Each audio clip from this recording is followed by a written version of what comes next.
श्री राम जय जय राम। श्री राम जय जय राम। श्री राम जय जय राम। दर्शकों की शुभ मंगल कामना के साथ तुच्छ मात्र ज्योतिष के विषय में तुच्छ मात्र जो थोड़ा सा मेरी कुल परंपरा के अनुसार या ब्राह्मण होने के नाते या मेरा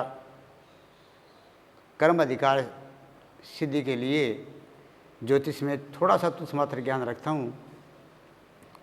उसके अनुसार मैं मेरी बुद्धि के अनुसार 16 संस्कारों के बारे में बताया है।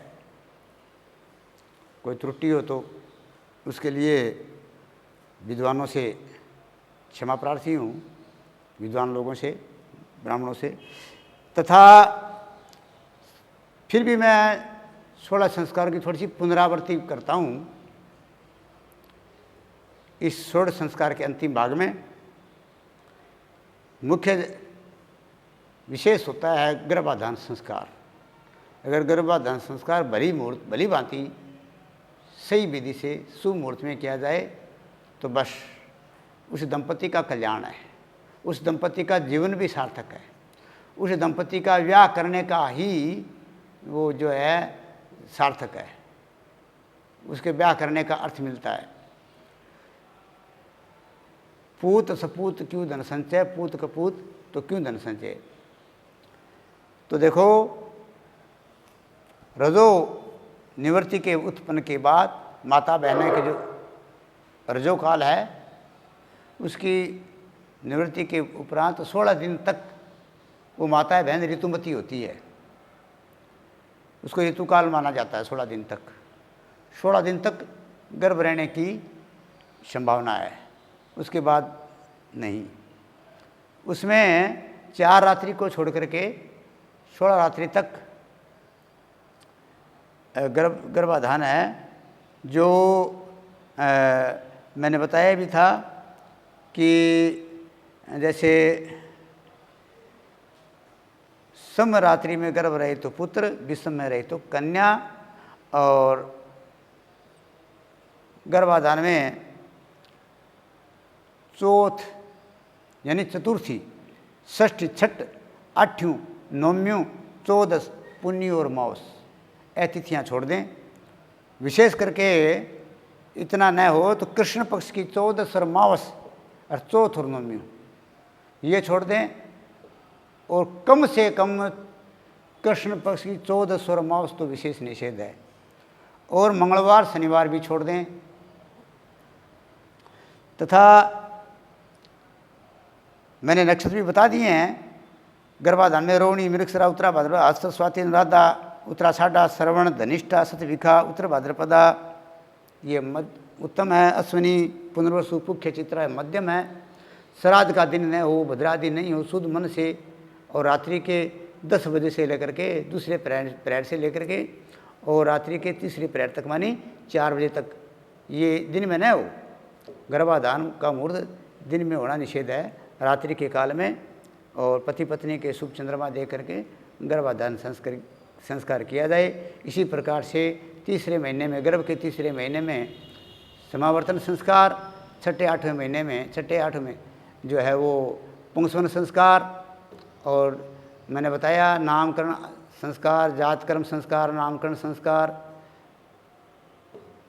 और निष्कर्मण संस्कार, मुंडन संस्कार, अन्नप्राशन संस्कार, ये सारे संस्कार का पालन करें। शुभ मुहूर्त में इनका पालन करें। कर्णवेद संस्कार भी, आजकल कर्णवेद संस्कार बिल्कुल लुप्त हो गया है। लड़कों का कर्णवेद होता ही नहीं, देखा ही नहीं गया। कर्णवेद संस्कार भी ज़रूरी है। इसमें वैज्ञानिक कारण भी है, और ये ज्योतिष के अपने धर्मशास्त्र के अनुसार उस बच्चे के भविष्य, उज्ज्वल भविष्य का भी कारण है। तो कर्णवेद संस्कार आदि करें।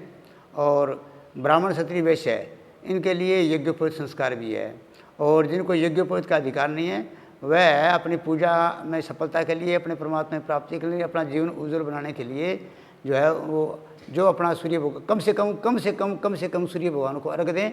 एक बार अपने आसन में बैठ के, अपने पूजा स्थान में बैठ करके भगवान का ध्यान करें। लेकिन ये सफल तभी है जब वो यज्ञोपवीत का अधिकारी नहीं है तो शिखा तो रखें, शिखा और धोती, चोटी और धोती, चोटी धोती रखें। और जो यज्ञोपवीत के अधिकारी हैं वो यज्ञोपवीत रखें। अगर यज्ञोपवीत के अधिकारी होते हुए भी अगर यज्ञोपवीत नहीं रखते हैं तो उसके पूजा दान सब निष्फल हैं। भले ही वो पैदल साला सर जाएँ से, भले ही वो तीर्थ नहा के आए, बाग बाके कई 12 मासा नहावे आजकल है, सब ये सब फालतू पाखंड है, फिर व्यर्थ है। जब वो अपने कर्तव्य का पालन नहीं करता तो किस बात की ये बातें हैं, मतलब। तो जो यज्ञोपवीत के अधिकारी हैं वो पहले अपना यज्ञोपवीत रखें और यज्ञोपवीत रखते हुए अपने समय के अनुसार, अपनी व्यवस्था के अनुसार अपना संध्या जप, अपने इष्ट देव का स्मरण आदि करें। तो इस प्रकार से मैंने आपको थोड़ा सा संस्कारों के बारे में पुनरावृत्ति बताई है। उसमें यज्ञोपवीत संस्कार के बाद में विवाह संस्कार के बारे में, विवाह संस्कार में बारे में ज़्यादा न कह करके विशेष कहता हूँ कि वर और वधू का विवाह नक्षत्र में ही, जब आप विवाह का मुहूर्त निकाल तो लेते हो पंडित द्वारा, लेकिन जो ब्राह्मण ने विवाह का मुहूर्त निकाला उस विवाह नक्षत्र में आप विवाह नहीं करते हो, फिर मनमानी करते हो। अब विवाह का नक्षत्र मान लो कि किसी का विवाह का नक्षत्र है अनुराधा। अब अनुराधा नक्षत्र विवाह का है, ब्राह्मण ने मुहूर्त तो निकाल दिया, लेकिन अनुराधा तो रात्रि की 12:40 तक है और आपने फेरे करवाए हैं बेटे बेटी का, वर वधू का जो है वो 2 बजे, तो विवाह का नक्षत्र ही नहीं रहा, लगन तो दूर रहा। अगर विवाह नक्षत्र में और शुद्ध लगन में दोनों का विवाह संपन्न हो जाए, यानी पाणी ग्रहण संस्कार यानी कन्यादान हो जाए, तो ये पक्की बात है, दावे के साथ बात है, शास्त्र इसका प्रमाण करता है कि उसका दाम्पत्य जीवन में कहीं कमी नहीं आती। भले ही लड़का मांगलिक हो, भले ही लड़की मांगलिक हो, कुछ भी हो, कोई वहाँ दोष नहीं, सब दोष समाप्त हो जाते हैं। इस प्रकार से मैंने आपको संस्कार के बारे में पुनरावृत्ति की है। श्री राम जय जय राम, श्री राम जय राम जय जय राम।